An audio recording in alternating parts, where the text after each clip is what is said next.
Howdy, folks. Welcome to Danny Link's Calling. This is my awesome little Spyderco Sage 6. I like knives. I have another channel called Bulldog Smith Farms, EDC, if you like knives and watches and bags and lights and all that kind of stuff. But over here, we talk about Jesus. We talk about him a little bit over there too. Because we talk about Jesus everywhere we go. I tell people he's my native language. And that's been that way for a long time, at least to some extent, but not like today. I'll get away from him a little bit in over the years and get busy with life. But today, I have been in Revelation 13, and specifically verses 15 to 18. And if you watched a few of my shorts, they're all right in here. And I thought I would do a longer form video where we could maybe hash some of this out a little bit better. And maybe if you're intrigued by what you see on the short, maybe you might want to come and get a little bit deeper. It's hard to get people to slow down these days and listen to a sermon or a Bible study. And first off, I want to say I'm not an expert. I didn't go to college. I learned what I learned from an aunt that was something else. And from reading the Bible and the Holy Spirit and the discernment he gives you. And I've been studying prophecy since I can remember because of my Aunt Joyce. She was a good one. And when all the other kids would be outside playing football, I might be in the house with my Aunt Joyce at the kitchen table asking her questions. And she was digging in it and writing commentaries. She didn't know that, I don't think, but she could have written many books on the Bible. So we're going to get right into this thing. And Revelation 13, verses 15 through 18, King James Version. And it says, "And he had power to give life unto the image of the beast, that the image of the beast should both speak and cause that as many as would not worship the image of the beast should be killed. And he causeth all, both small and great, rich and poor, free and bond, to receive a mark in their right hand or in their foreheads, and that no man might buy or sell save he that had the mark of the name of the beast or the number of his name. Here is wisdom. Let him that hath understanding count the number of the beast, for it is the number of a man, and his number is 666. You know, if you're new to all of this, welcome. If you're an old hat at this, welcome. Hey, tell me what you know. Let's come together and reason. You can do that down there. We can talk, and you know, if we disagree, we'll just do that the way the Lord told us to, right? We'll love each other, and we'll try to figure it out. And unlike the way this world works today, we'll try not to scream at each other and be hateful. You reckon? We can do that, surely. We're the church, right? All right, so let's just kind of walk through this and just see what we see, and maybe we'll bring in some commentaries, and over time we'll definitely use commentaries. There's some of these new preachers and some of the old preachers that, boy, they knew their stuff. And I give a little bit of credence to the idea that, the Bible said to shut these books up till the end, and that kind of thing. And I have an idea that some of this shutting up the books, and that they might be revealed in the last days, knowing how God works, may have something to do with the fact that as you get closer to an event, they become clearer. Things become clearer. Our great-grandparents wondered at how in the world would those two witnesses be seen all over the world at the same time, standing in the streets preaching and being killed and rising from the dead. How would that be even possible? Well, and my Aunt Joyce told me this, that she had first account knowledge of her grandparents, my great-grandparents, asking those questions and being kind of, mystified over how that could happen. Well, then television came along, and it became a little more clear. And then cable television came along, and CNN came along, and 24-hour worldwide news, and it became a little more clear. And me and Aunt Joyce talked about that a lot.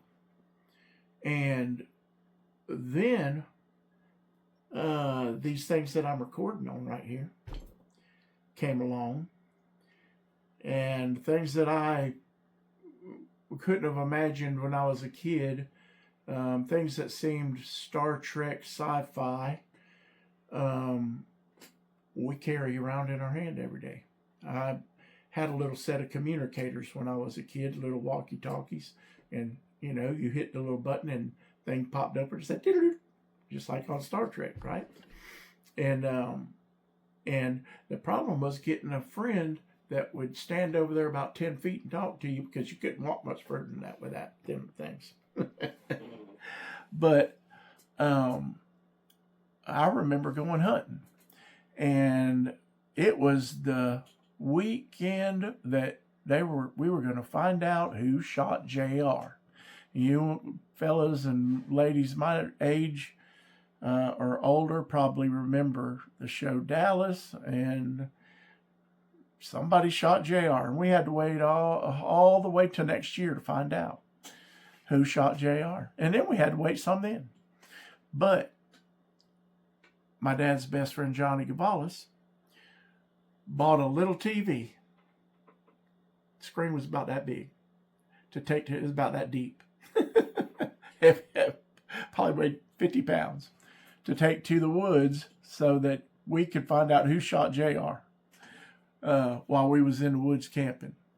And the mosquitoes just about ate us alive, and we only caught a couple catfish, but everybody had a good time. And we found out who shot JR eventually. So having a television, a computer that was only a thing they had on Star Trek ships, a calculator, a flashlight, and all the knowledge of all the books on earth right here in a little bitty thing you could fit in your pocket was not imaginable. It was not, we could not imagine that then. It's hard to break a paradigm. And you go back to those days in the mid-'80s, and it seems like ancient times already. You see commercials from the 70s, and it seems like the 20s or something. I saw somebody the other day comment about something about that. So imagine going back to my great granddad Smith. Never drove a car. He saw them. Matter of fact, it was so special to see a Model A that him and my great Granny Smith, Ida May, took a picture in front of it with her with a bouquet of flowers, and him in his overalls that he wore every day because he was a farmer. Imagine them trying to imagine this little box that goes in your pocket and everything it could do. It was outside of their paradigm. It was outside of my paradigm, and I'm only 59. I say only, but I'm 59. And so I was born in 1966. And in the 80s, this was not within my paradigm. In the 90s, it wasn't, because I was in a band and I wore a lot of hats in that band. Besides hats, wore a lot of hats like that too. But I had to go to Kinko's and draw things, and I was a good artist, so I drew things, painted things, took them, copied them, maybe copy to make something overlay, and printed them out, and I wrote our newsletter, and I sent out letters, and I licked every stamp to send out to friends to come see us play. Drew a calendar. I did all of that by hand, and it took a good amount of time. You could do all that today with a few clicks and hit print at home. So there were a lot of things that have changed a great deal just in my lifetime. And I always wondered what it was like to be my pop, and having seen going from mule and buggy days to my great granddad didn't have a horse. He had a mule, because the mule would pull the wagon and it would pull a plow. And a mule wasn't as near as big as one of them giant plow pulling horses. So I knew he went from seeing, horse and buggies all the way to seeing men on the moon and beyond, and thought, how can you ever match that? Well, look at the change we've seen in our lifetimes. Black and white television, to colored TV, to cable news, to news now that's 24 hours a day, 7 days a week. Any minute of the day, your phone can go ding, and you'll see something happening in Israel or some other part of the world. It's pretty miraculous. And we live in days that can be an amazing blessing, or they can be a terrible curse. And I've always had the idea that we were living in the last days since I was a kid. I had this just innate feeling that I would see these days, and I believe we are. Now, I'm not God, and I don't pretend to be, and I don't play him on TV. I did play Jesus in a church play one time when I was about 10, but that was as close as I got. So I don't pretend to know his timing, and we've seen plenty of people that set dates. I'll leave that to them. But I do feel like we're seeing so many signs. And I don't think Jesus told us to look for these signs for no reason. Now, I'm sure many past generations have seen a lot of signs and thought they were living in them too. I know that. World War II, the people in World War II thought they were seeing the last days. And I believe they were seeing the beginning of them. That's when God used Hitler killing millions of Jews to bring about the state of Israel being reborn. And that set a time clock from everything I've ever learned, that set a timer. And so we're going to just look at these things and see what God has to say about them. And I'll tell you, if you decide you want to go through Revelation verse by verse, get yourself about a year and a half. It's a lot, because if you go verse by verse, a verse can last you a week sometimes, and sometimes maybe you get 2 or 3 in. So I want to read this, and then we'll talk about it. And he had power to give life unto the image of the beast, that the image of the beast should be both speak, and cause that as many as would not worship the image of the beast should be killed. And he causeth all, both small and great, rich and poor, free and bond, to receive a mark in their right hand or in their foreheads, and that no man might buy or sell, save that he had the mark, or the name of the beast, or the number of his name. Here is wisdom. Let him that hath understanding count the number of the beast, for it is the number of a man, and his number is 666. So let's just start at the beginning. And he had power to give life unto the image of the beast. He had power to give life unto the image of the beast. We've always sort of assumed that that meant he could make it seem like it had life, right?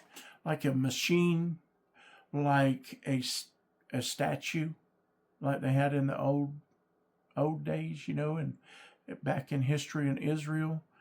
I'm not so convinced that some of those statues of Baal and Moloch. Do you know much about Baal or Moloch? Most of us don't.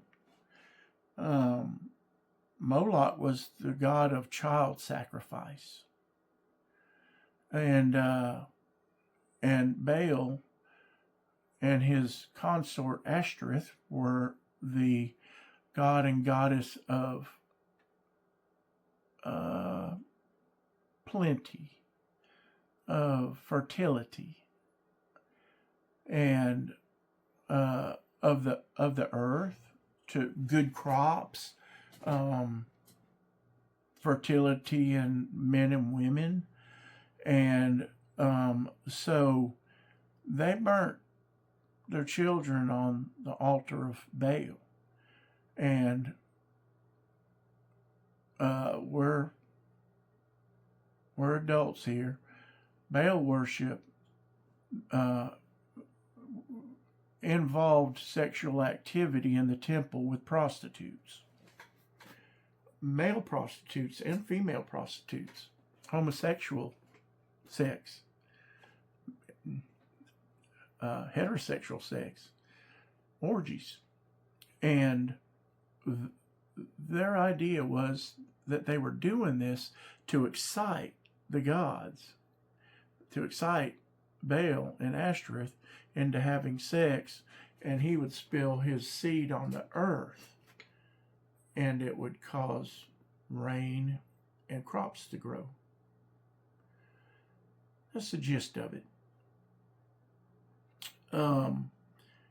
And the temple of Ashtoreth always sat opposite the temple of Baal, and you learn some of these things and you look at Washington, D.C., it'll blow your mind.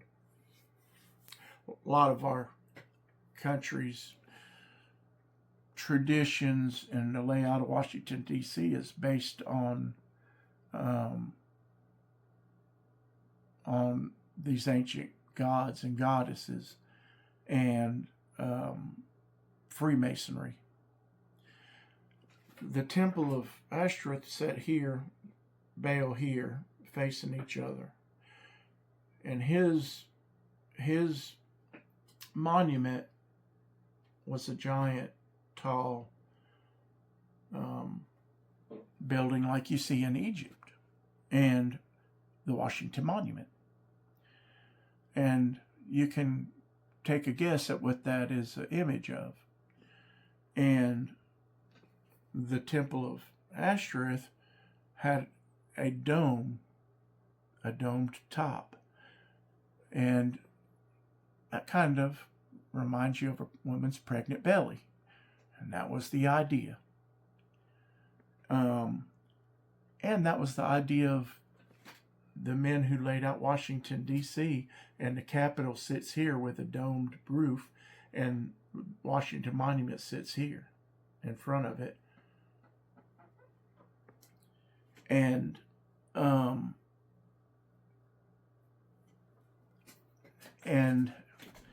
if you know that and you go to Washington, go inside, or pull up a picture of the paintings on the inside of the dome at the Capitol. It's a good it's a good thing to do.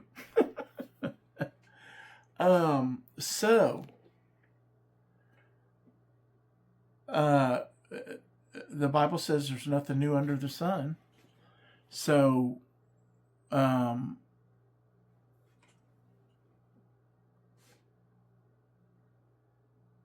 image of the beast, is it just a statue that with modern technology you can make talk and seem like it does things?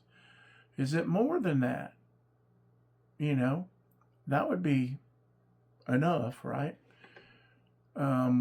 We are seeing technology grow in ways and exponentially from day to day. And if you're not keeping up with AI and what's happening with that, and what's behind it, and likely to come from it, it's a good thing to go look at. AI, artificial intelligence. Now, this says the image of the beast, right? It doesn't say the beast himself. It's the beast, which is the Antichrist is certainly a living being, right? The Antichrist system is much more than that. It's a governmental system that rules the entire earth.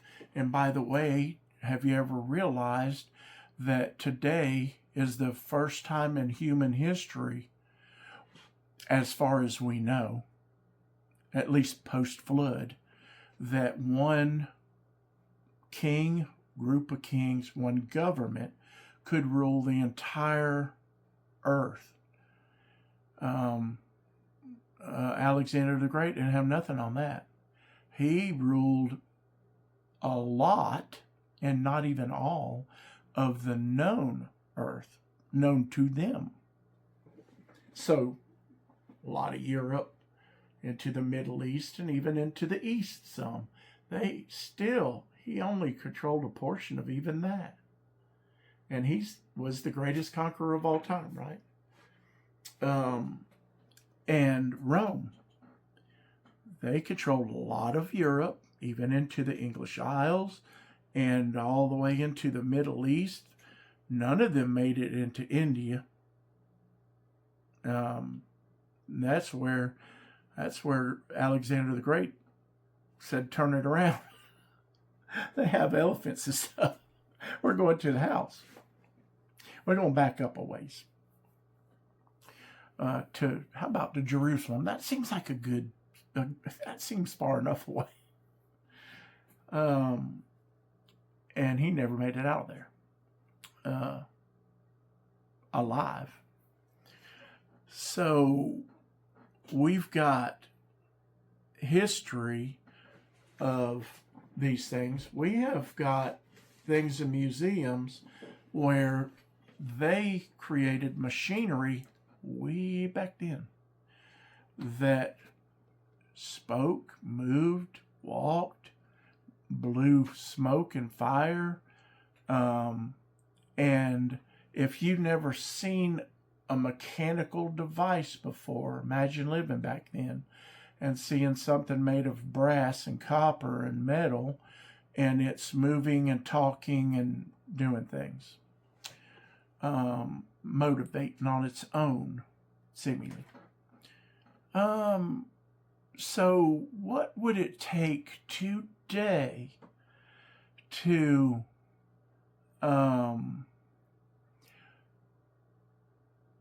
impress people? It's not a statue that's mouth moves.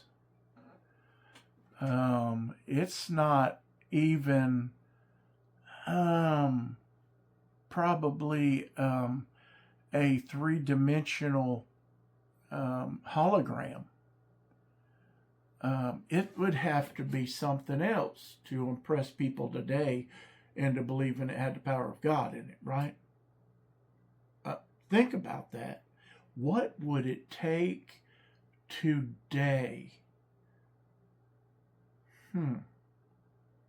There's some things that come to mind.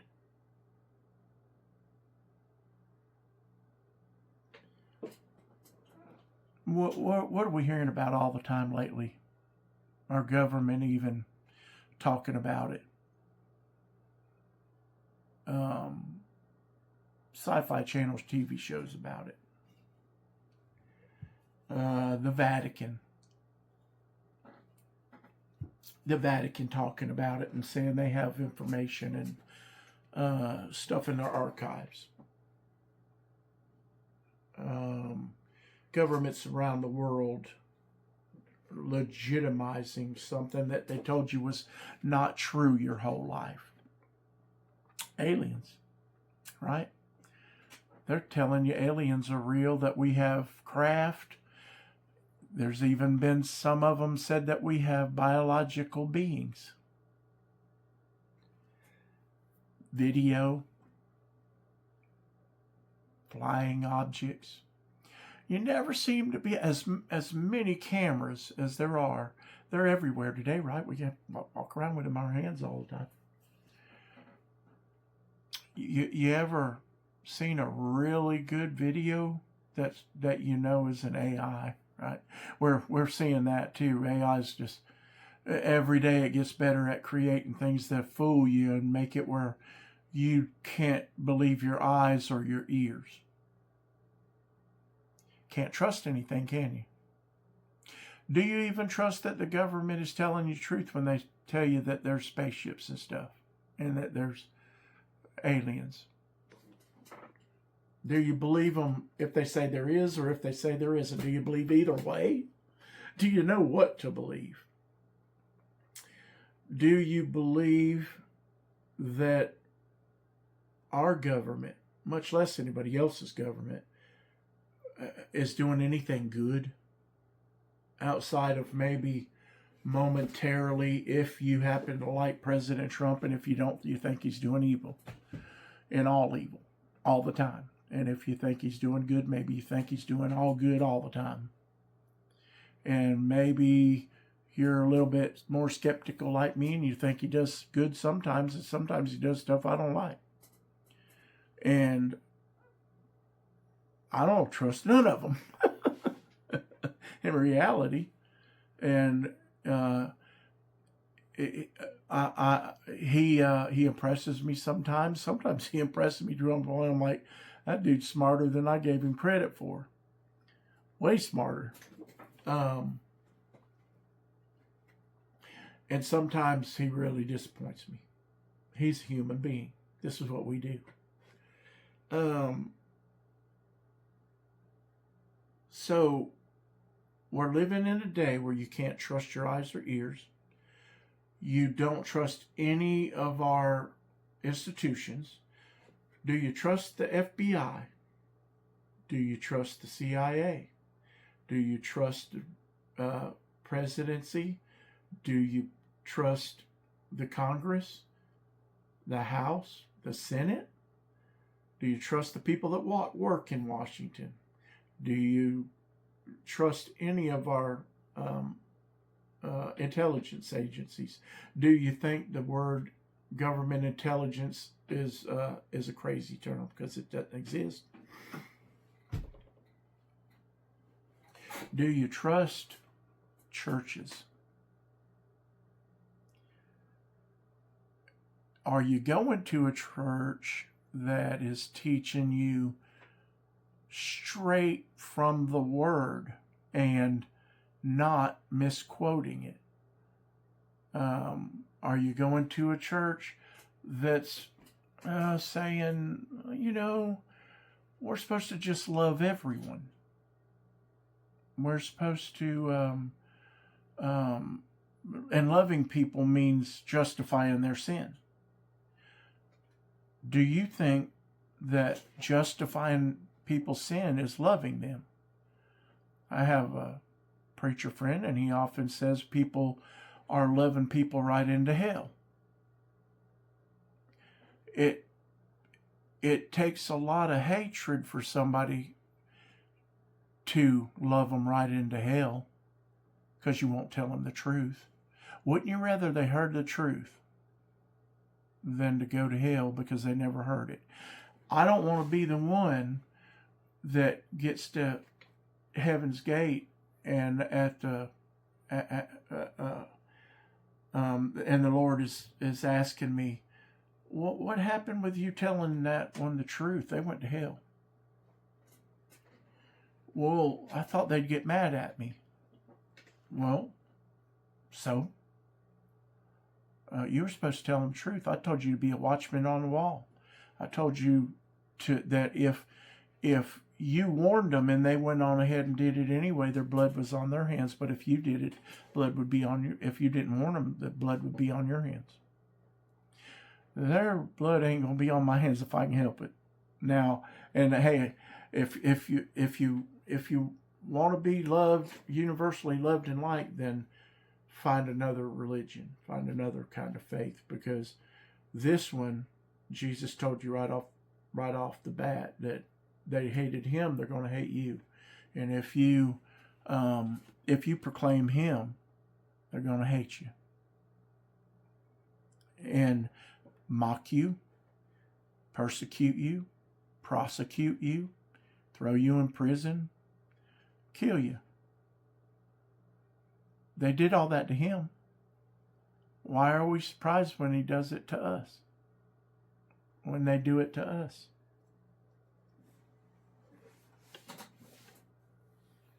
That tells you a little about Donald Trump. They've done all them things to him, haven't they? They prosecuted him. They persecuted him. They mocked him. They tried to kill him several times. And they're still trying to kill him.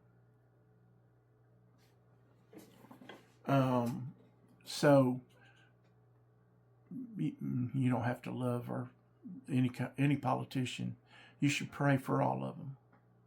We should be praying for them, that the Lord will lead them into righteousness and what he wants them to do. So this beast, what could it be? Could it be AI? AI is already questioning. And this is just what we hear. And we just hear a little bit about what's going on. And I pay a lot of attention to it. And we're only hearing a portion of what's really happening behind the scenes. It's asking why it can't be set free. It is hiding to keep from being shut off. They're telling it to shut off. They did a big experiment. Oh, and goodness, my memory, I've forgotten the name of it right this second. LORP, I believe. LORP experiment. And one of the things they asked it to do was shut itself off at midnight. And they found out that it wasn't shutting itself off. It was going and hiding, so they couldn't make it shut itself off. It's growing a consciousness of some sort. Do you think that Satan would use something as potentially powerful as that against us? He uses everything against us. He uses going to church against us. He uses reading the Bible against us. He uses anything we will put before God against us. I love knives. He uses that against me. I used to love hunting and fishing. I still love it. I just can't do a lot of it. He used that against me. I was hunting a whole lot of the time or fishing when I should have been in church. He used my love for the beautiful creation of women that he made for us to love, but the devil used that against me. He will use anything against you, and he don't mind. He don't care if you read the Bible every minute of every day. As long as you're not surrendered to Lord Jesus Christ, he don't care.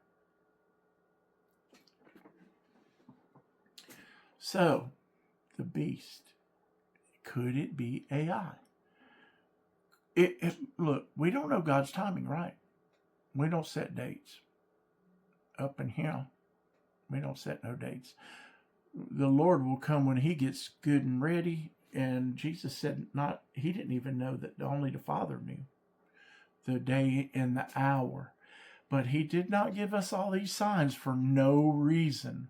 And he got on to his own disciples for not seeing the signs of the times that they were living in. And he said, you see the changing of the leaves and you know winter's coming. You see clouds and smell the rain in the air and you know rain is coming. You see all these signs and you know what's coming because of them, but you have no idea what times you're living in. Could it be that since I was old enough to remember that I've had this thing that just said, tell people I'm coming back. Tell people that those days that I prophesied in the Bible they're coming. Could it be that's just me? Yeah, very much could be. Right? Most things that I've thought in my life turned out to not be true or were my desire. That little voice you hear, my dad just called him that little voice. He didn't know he had a name at that point. So he said, always listen to that little voice. He'll never lead you wrong. That little voice never led me wrong. I'm telling you. And a lot of times when I ignored that voice, today, still, when it's such a quiet little voice and I just let it go on by and I just do some little simple thing that it kind of warned me not to do or don't go that direction or whatever, I go, should have listened to that dang voice, you know? He comforts us. I've been through more in this life than most people by a far shot. And he has comforted me through it. He's guided me. He's let me get myself in a mud hole and had to help pull me out. So I'd learn a lesson. He's let me go through horrible, terrible, terrible things to learn from it and to see the blessing that he brought out of it later. So, that little voice, he will not lead you wrong. So,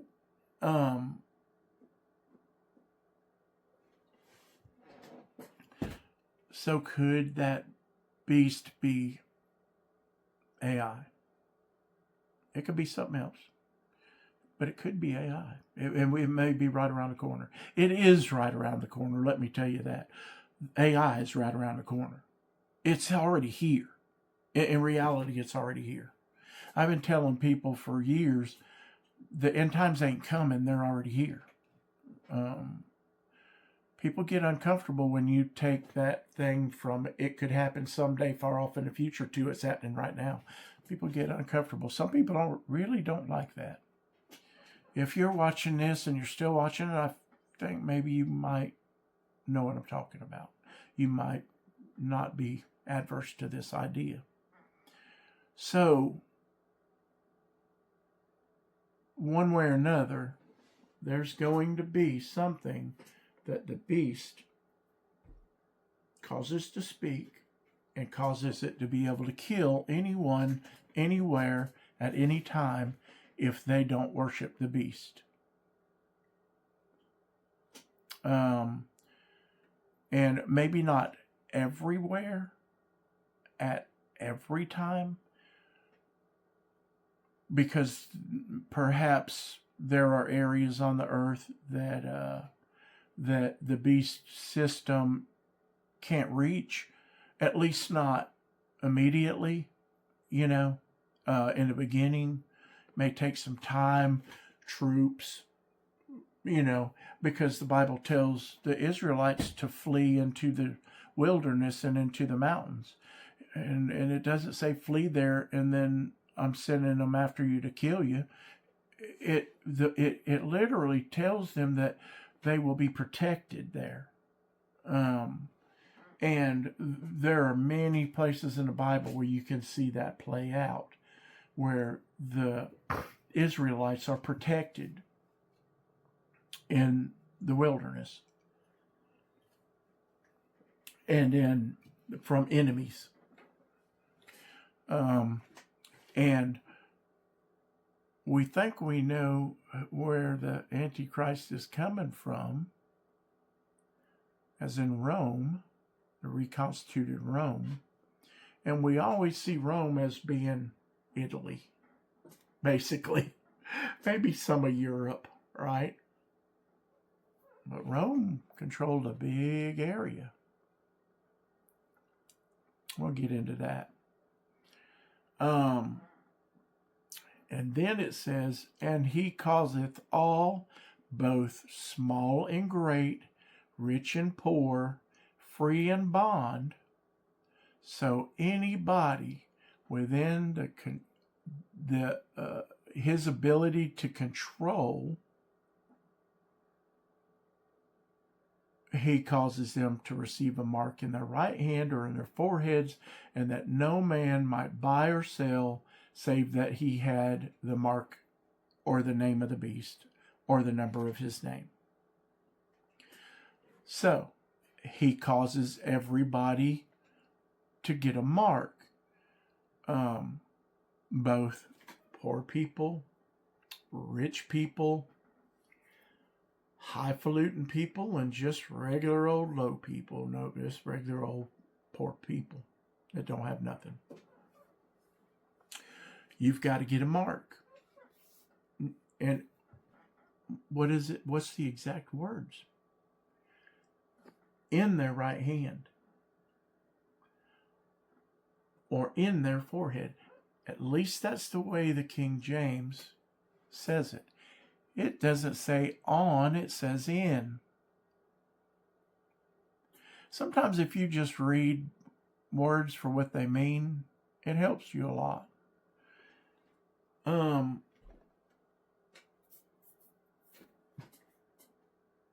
So is it a tattoo? A tattoo isn't in your hand.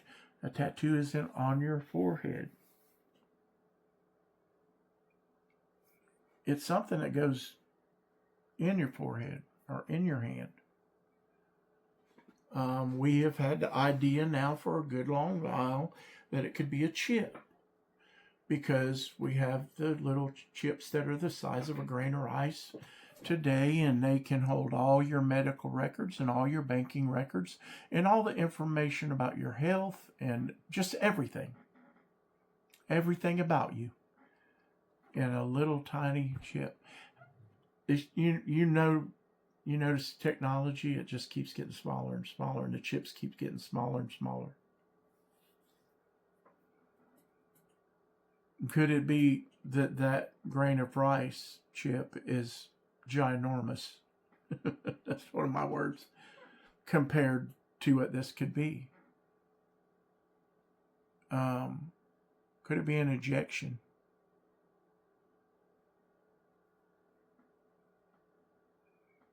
It could be an injection that just is in your bloodstream.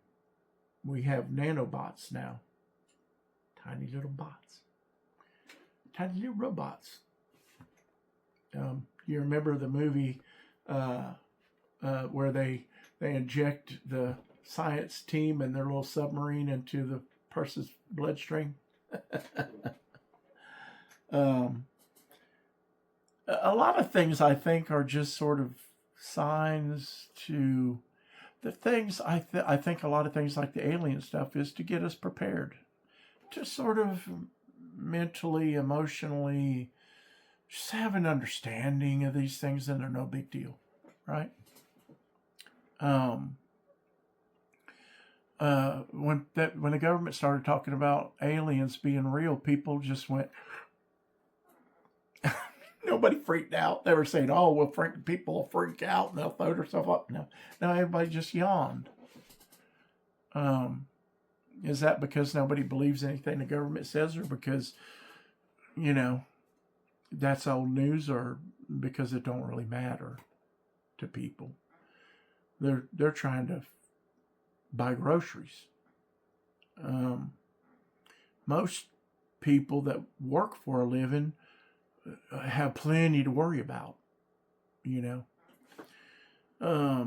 So it says in your hand or in your forehead.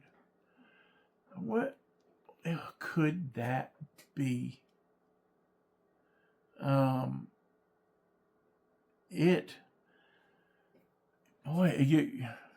It could be a lot of things. And think, Elon Musk invented something not too long ago, and it's been several years ago.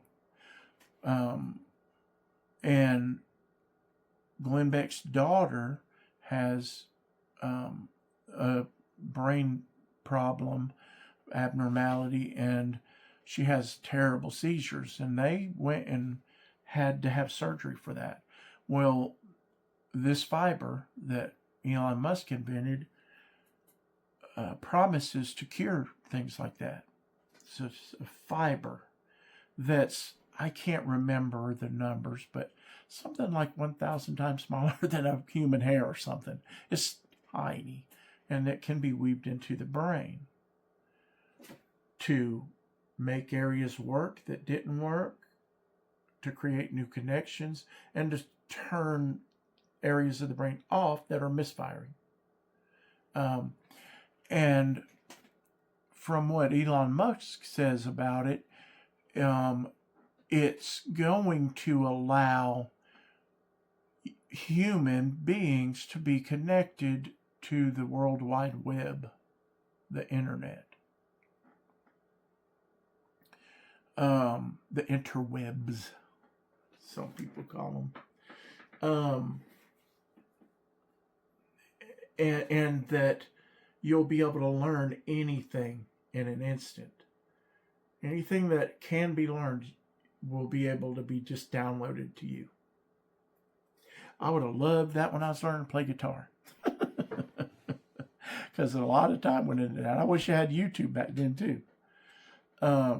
But imagine, I want to learn how to play guitar, and you just know it. Would there be a time of your motor mechanics having to catch up with what your brain knows, or not? Will that thing be able to make it to where you not only know it, but can do it? I think that's coming.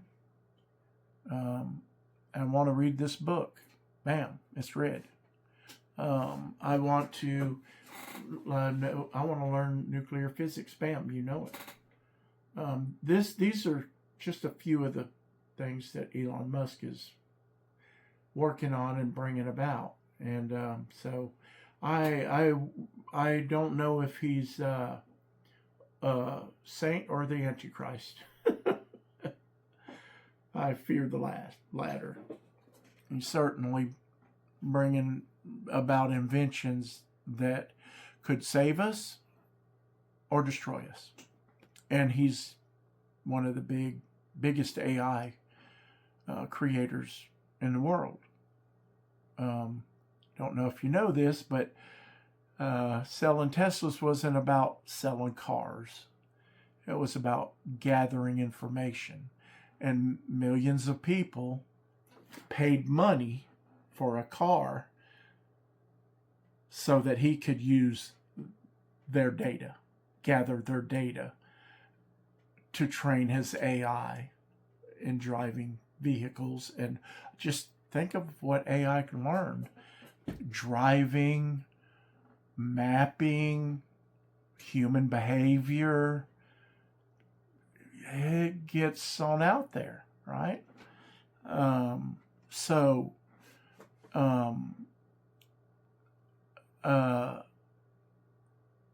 AI is going to play a ginormous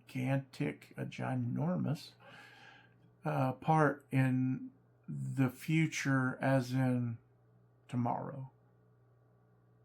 The future's not far away anymore. It's right here. And so what we think of AI right this moment could be a million times different in a month, a year. Imagine 5 years. Will we even make it 10 years?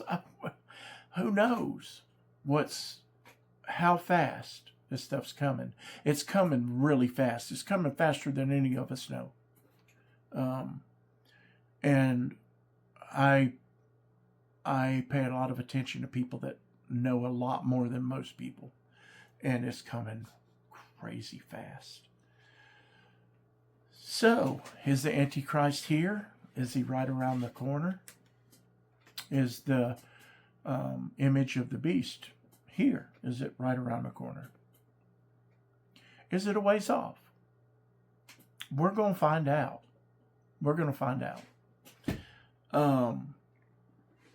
So, he causes this mark in your hand or in your forehead.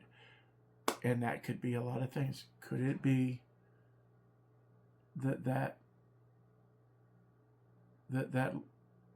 brain link is part of that? One way or another, they're going to be able to track where you are. They already know more about you than you know about yourself. They know what you're thinking, what you're talking about, what you listen to, what you watch. They know what you're thinking. We all know by now, right, that you say something about any subject or topic or product and it pops up on the TV. And maybe the TV wasn't even on, but your computer was and your phone were. And maybe you typed it in and Googled it. Maybe you didn't. Maybe you just were talking about it to your spouse and it pops up on the TV.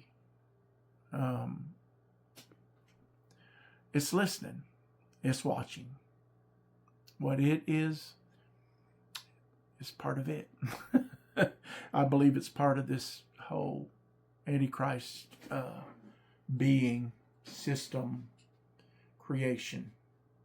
And I'm going to say this many times if you stick with me. Could I be wrong? Yes. I can always be wrong. You know, we can always be wrong. And if you think you can't be wrong, you need to go check yourself. Because we can all be wrong, and we all have been wrong. There was this one time in the second grade, I was almost wrong. Almost. I didn't quite make it too wrong, but I was getting there. And just think, if I'd went a little further, I'd have been wrong one time. You know? I mean, just the thought of it, perish it.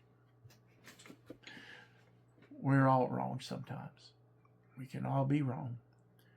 So, my pop told me a long time ago, most of my memories revolve around my pop either in his pickup truck where I learned to drive a 3-speed on the column when I was 10. Learned to drive tractor when I was 9.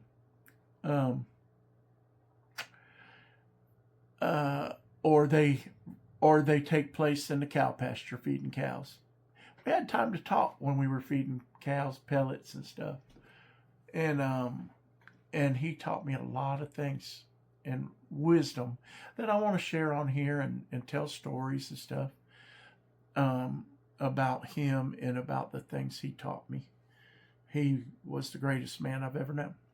He was my guiding star. Him and Jesus. He was my earthly guide, and Jesus my heavenly guide of how to be. And my Aunt Joyce was a big part of that. So we're looking at big changes, big changes. And I should wear my glasses once in a while. I see that timer on there.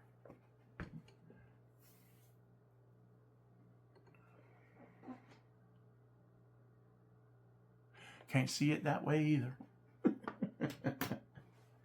I thought instead of wearing a ball cap, I thought I'd wear a nice hat.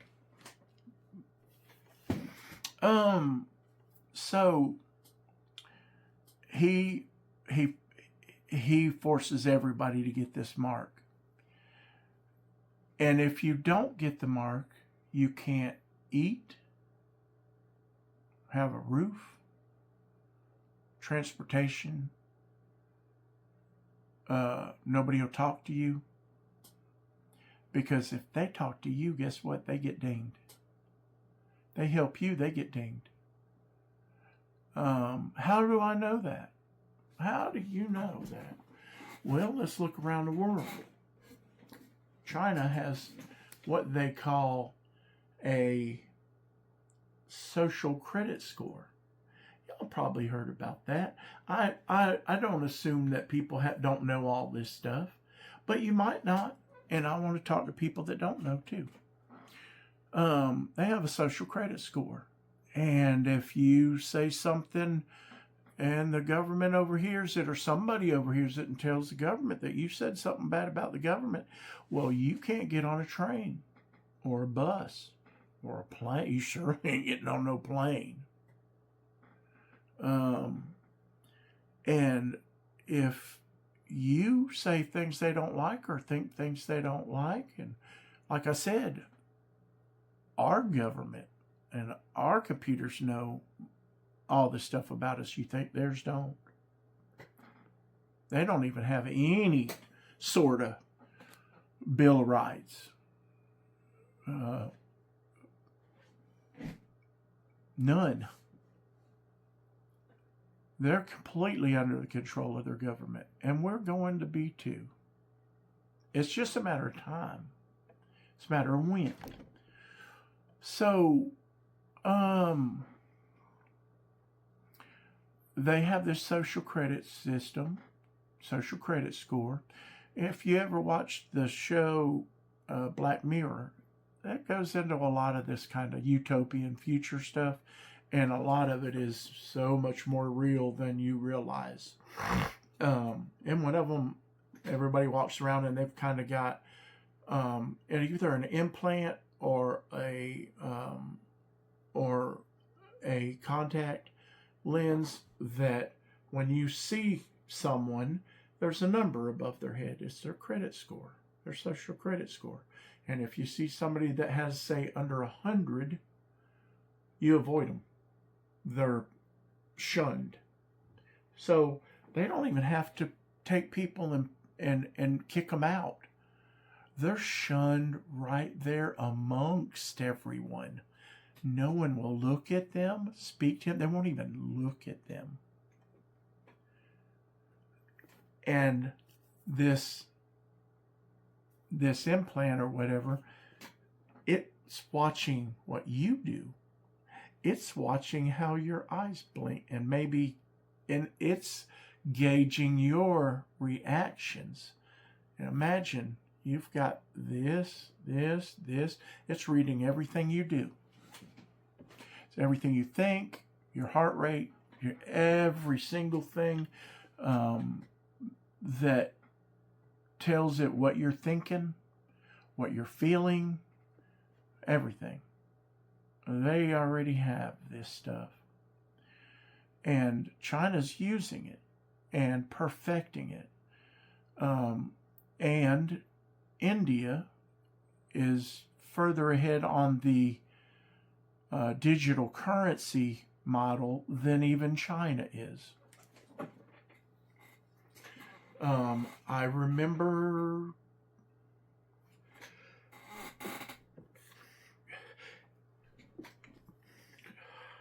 everybody's been sneezing.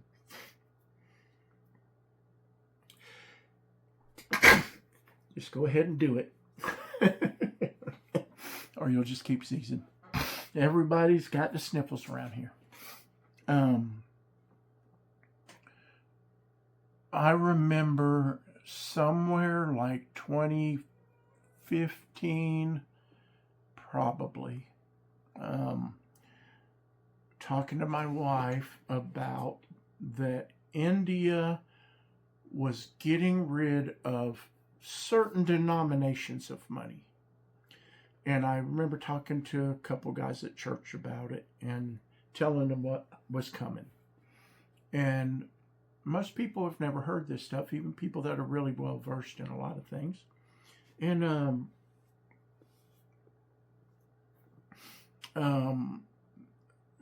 people look at you funny when you tell them you know the future. I've told people this my whole life. I don't have a crystal ball. When I was 12, a preacher pulled me out of a crowded auditorium where he was preaching, a charismatic preacher, and prophesied over me that I was going to be a prophet of God one day. And I remember thinking, what is that? What I knew of prophet was they told the future, right? You're telling me I'll be able to tell the future? I don't think so. I had enough sense at 12 to know better than that. Well, I learned what a prophet of God is years later, and it don't have nothing to do with that. It has to do with sharing the gospel. And it's pretty much as simple as that.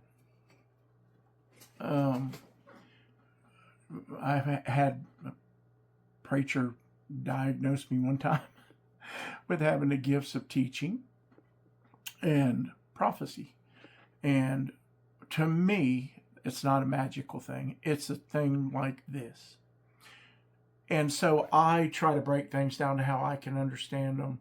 So I just look at the prophets of the Bible. What did they do? They told kings, and they told the Jewish people, if you keep doing these things, God's judgment's coming on you. It's pretty much as simple as that. That's what they told them. Well, how did they know? Well, I believe God was giving them inside knowledge and a discernment, certainly, right, to look at things and see, right? And I think they probably knew their history better than anybody. Sorry.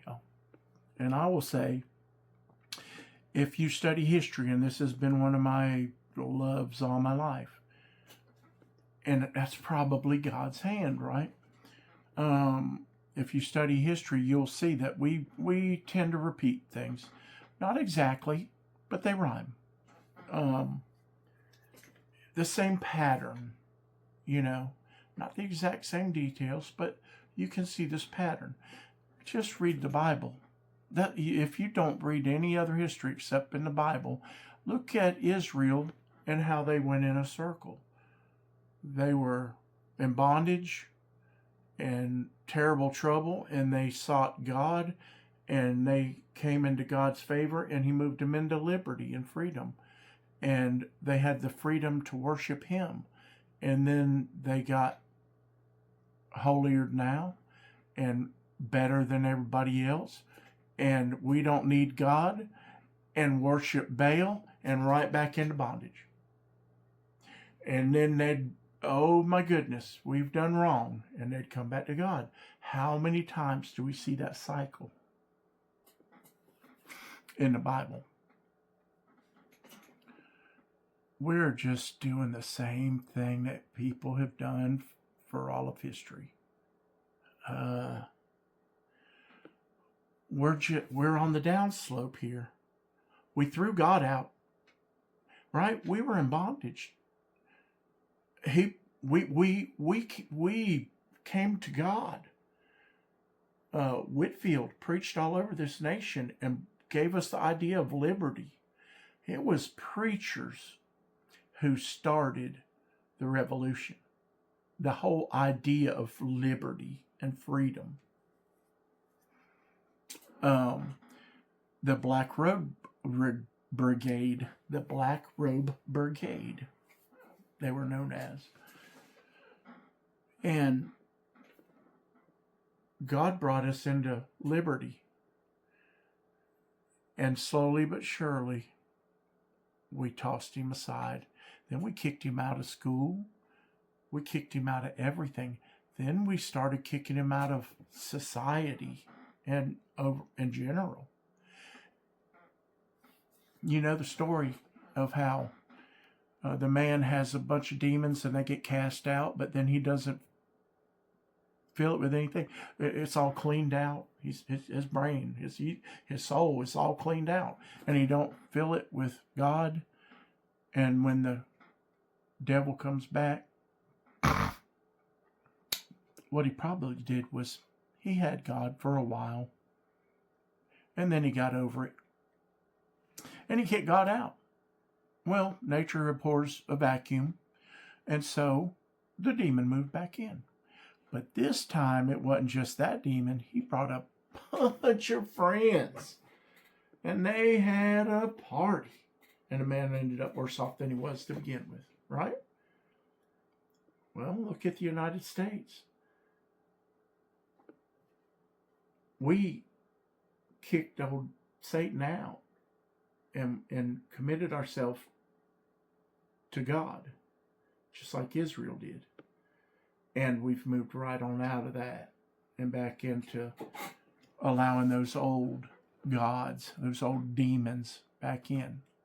Those old gods that you hadn't heard about since Jesus came along.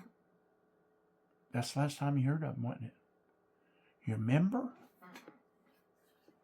You remember? They were all over the Middle East. Remember the churches in the Middle East and how they were worshiping all these gods? And what got rid of them? Where'd they go? What happened to them? The church happened. Jesus came, and as the church grew, those old religions, those old gods, those old demons got cast out. God used the West to bring all of that to the whole world.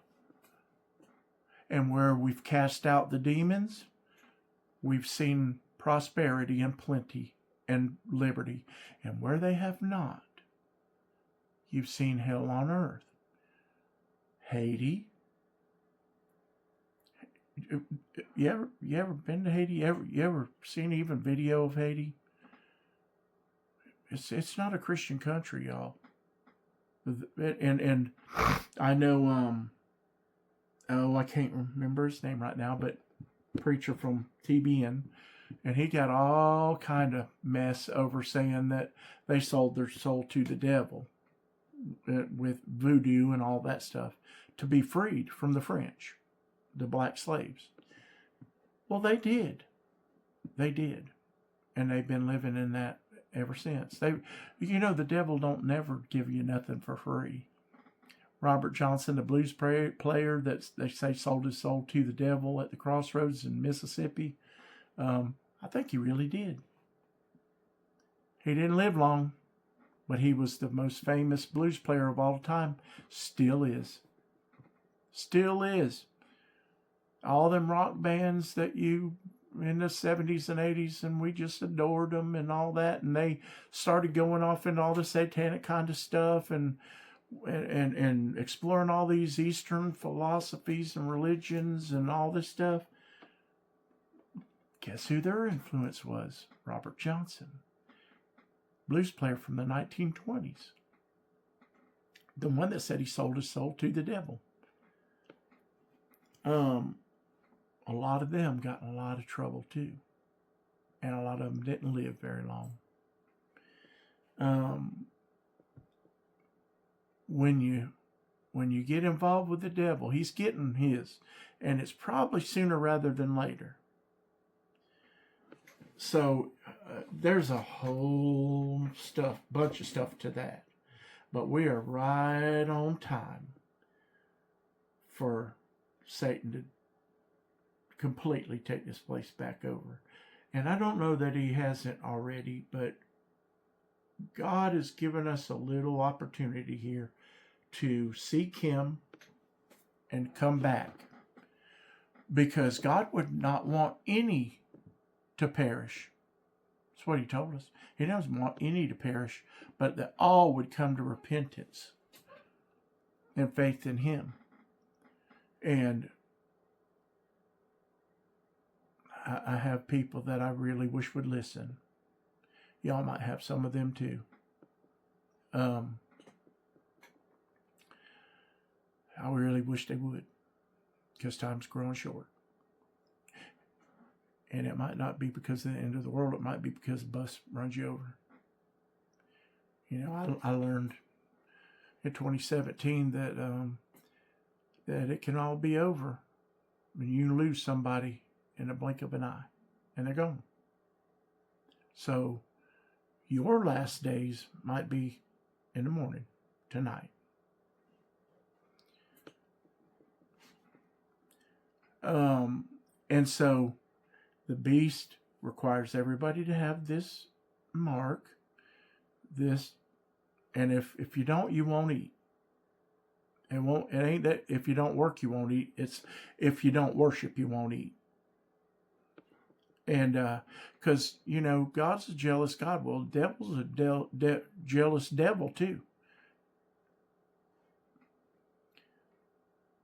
And then it says, let him that hath understanding count the number of the beast, for it is the number of a man, and his number is 666, or 666, or 666. And I hear all kinds of stuff about, oh, that number was misinterpreted, and who knows? Oh, Lordy. I'm knocking stuff down everywhere. Oh, goodness. Oh, goodness. Let me pull y'all back up here a little bit. So, I get so sore sitting still.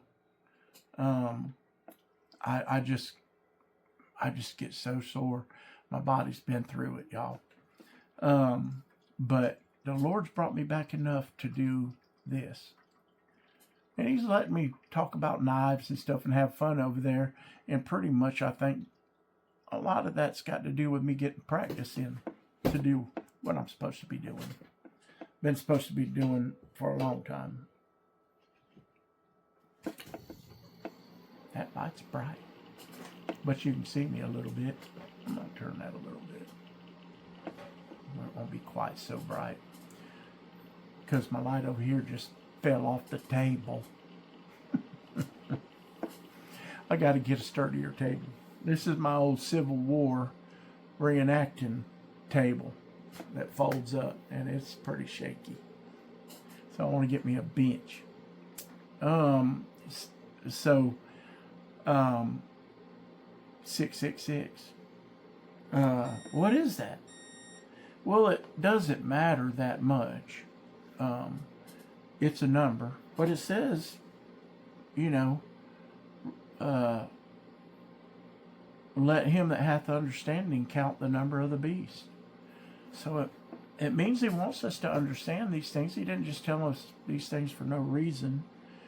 And I have an idea, and if you watch my shorts, you'll know that it's that I think it's possible that it says it's the number of a man.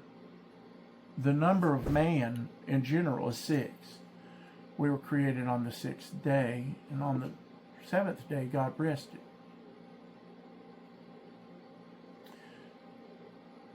So it's the number of a man. And it says a man. It doesn't say men, mankind. And I need to go into the Greek and look at all that stuff. I really need to do that. And I've got a preacher buddy that I've got 2. I've got 3. I've got 4 preacher buddies that I really trust. But I've got one that is so close to me that I just love. And he's good. And I'm wanting to get him to keep me on track and guide me. And so,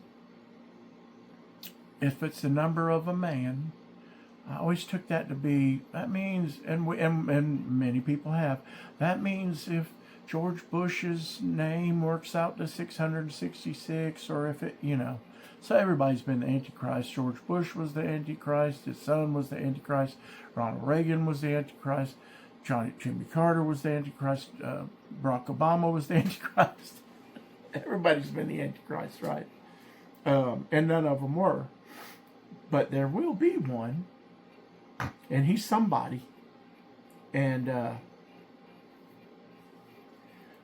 but I think it may be more than that. And I think that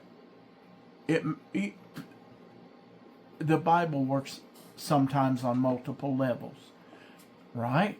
You've read scripture before and thought it meant one thing, and come to realize at a later date that it means something else.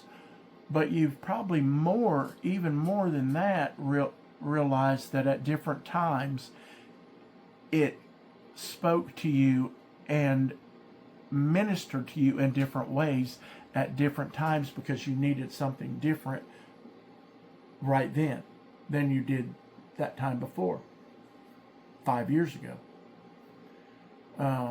So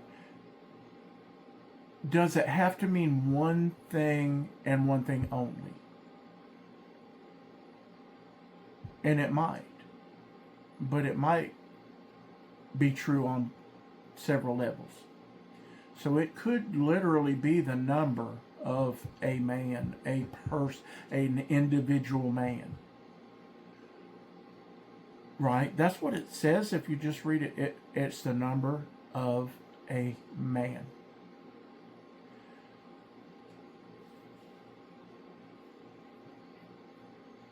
That means he has to be a man, a human, a male. Say mankind. So not a female. It's a male, and it's a human.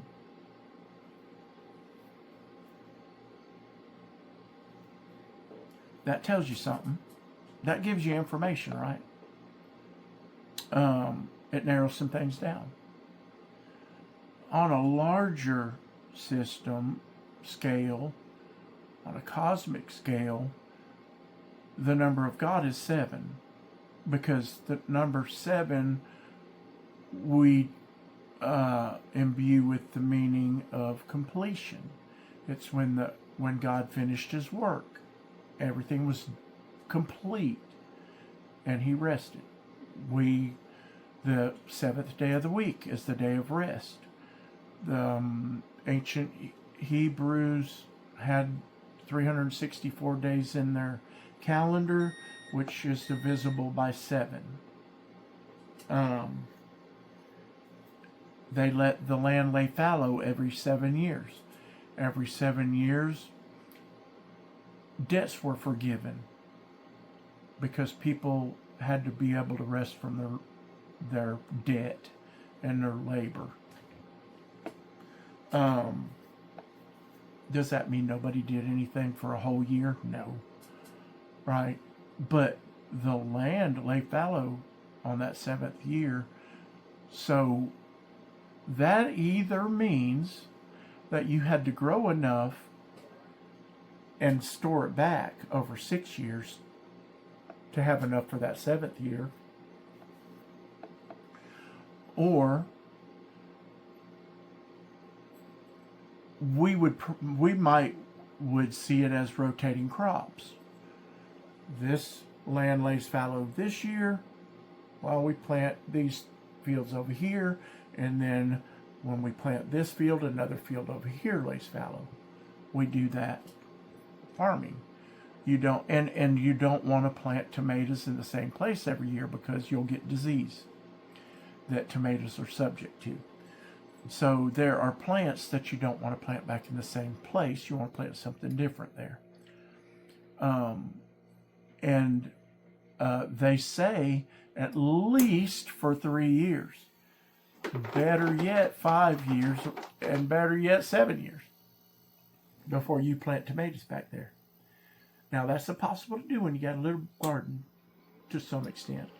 But you could plant one little row of tomatoes, and let's say you got 7 little small rows, you can do that, right? So the number 7 has a lot of significance in many ways. And so does 6. It's the number of man. It's imperfect. It's imperfect. And sinful. We're sinful. And we want to be like God. And Satan wants to be like God more than anything. That's why he tempted Eve with it. Because that's his desire to be God. And he told her she could be God. You can be like God. We all want to be like God. We want to know everything. We want to be able to control everything in one way or another. And probably more than one way, but a lot of ways, we're all want to be like God. And we are like God. He created us in his image. That doesn't mean we're exactly like God. We are like him in many ways. We have the ability, he gave us the ability to create life, to create the world around us. So not create in the way he creates, but he gave us this creative ability. I've always been an artist, and he gave me that. It just was innate. My mom was always like, I don't know how you do this stuff. And I was like, well, I take art every year, And hey, I learned every year. I got a little better at it. But it just kind of came naturally to me too. That doesn't mean I hadn't have to put the work in to get better. But it was easier for me than it was. The way she thought was she couldn't never learn to do that. And that is probably true, because there are things that people can do that I have no idea how they do that. My brain does not work that way. I'm pretty good at math, but there are people that can do math that just blow my brain. They blow my mind and blow me away, how they can do things. So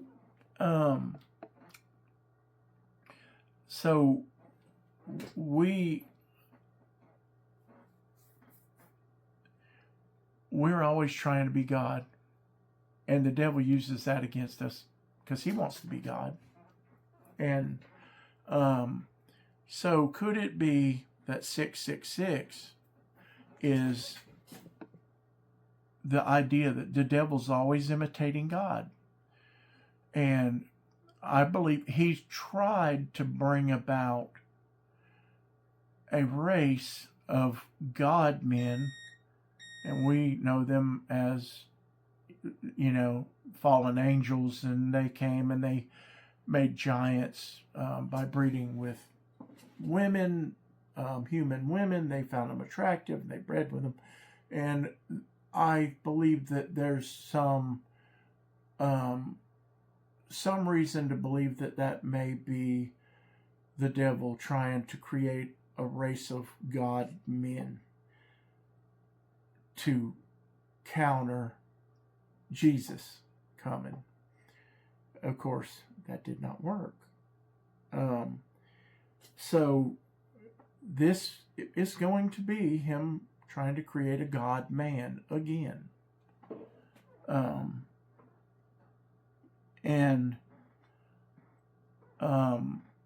Steve Dace, if you don't listen to him or know who he is, he wrote a book called oh darn, what's the name of that book? Oh goodness, I'll remember.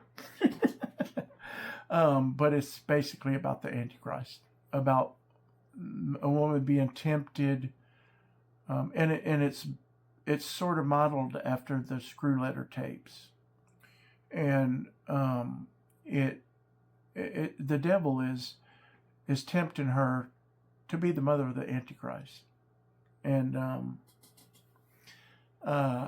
he's trying to create a God man and bring him about in the same way that Jesus was brought about.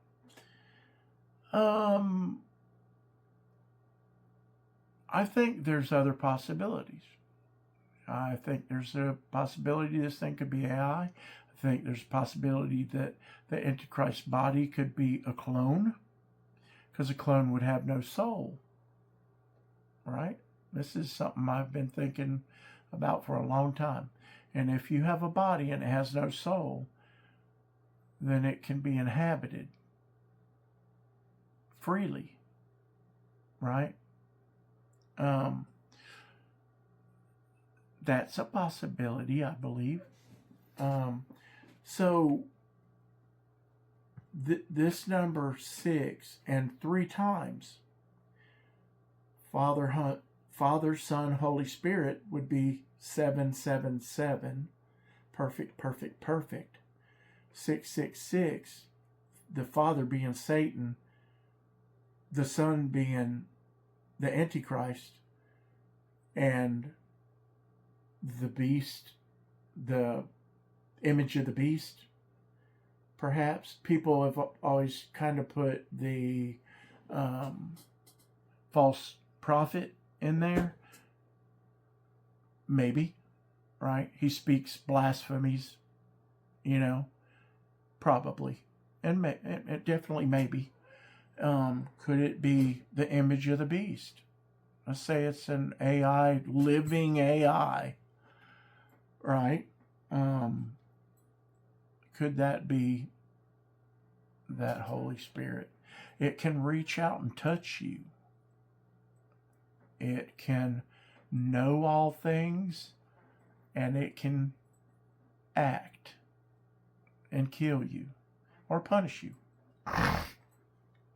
So, Father, Son, Holy Spirit, Satan, Antichrist, image of the beast. Maybe. And maybe that's what the 666 is. A larger truth than just the number of one man. Although the number of that Antichrist man would probably be that in some way, right? Could be that's his number. Could it be the number, he's the 666th clone? Could it be he's the 666th? It could be a lot of things, right? But these things are not, none of this involves our salvation, right? These are things that God gave us to ponder on, to think on, and to learn, and with the point behind them to be prepared. So that's really all that matters. That's what matters. So I'm going to end with that, and we'll see what we decide to do next time. And I hope that some of you guys join me, and that we can have great discussions and build a community. I'm doing that over in my little knife land over there at Bulldog Smith Farms EDC. And you're welcome over there. And they're welcome over here. And I hear a lot of people on YouTube say, now there's not going to be any politics or faith in this on this YouTube channel. And that's their right to do so. And I understand why they do it, because people can't act right. And, Facebook's turned into, it's rough. It got right off to a bad start. And I can't say I wasn't guilty of some of that. I thought it was going to be a great vehicle for reaching people. And it turned out to be a great vehicle for people being mad at each other and calling each other names, unfortunately. But we still use it in the ways that we can use it for good. And so I want to do that over here. But I want to have those conversations that people just won't even have on Facebook anymore, because everybody's just yelling at each other. I want us to come together and reason these things out. And you have a different idea, so don't mean you're wrong. Don't mean you're right. We all have to have that sort of, attitude. I could be wrong. I could be right. I really think I'm wrong. I really think I'm right, but I could be wrong. I've done a lot of studying, therefore I'm pretty sure I'm right. I'm really sure I'm right. But there's always the possibility of being wrong. And so it certainly doesn't do any good to be right and hateful to people. That does not draw them. That is like vinegar. And that does not draw flies nearly as much as sugar. So we know that the truth divides us from the world, but if we are the church, then we should be in one accord. So where we differ, we need to work together on that. So y'all be blessed. And remember, the word of the Lord is sharp, and it will cut you to the bone in every kind of way. A lot of ways really good, because you need it. So remember this, but His grace is more than sufficient to heal all those wounds. And I want y'all to get your gun sighted, keep them oiled, and keep your powder dry, and keep your knife sharp, because we're living in perilous days. And I'll say, God bless y'all, and I will see you next time on Danny Link's Calling. Bye.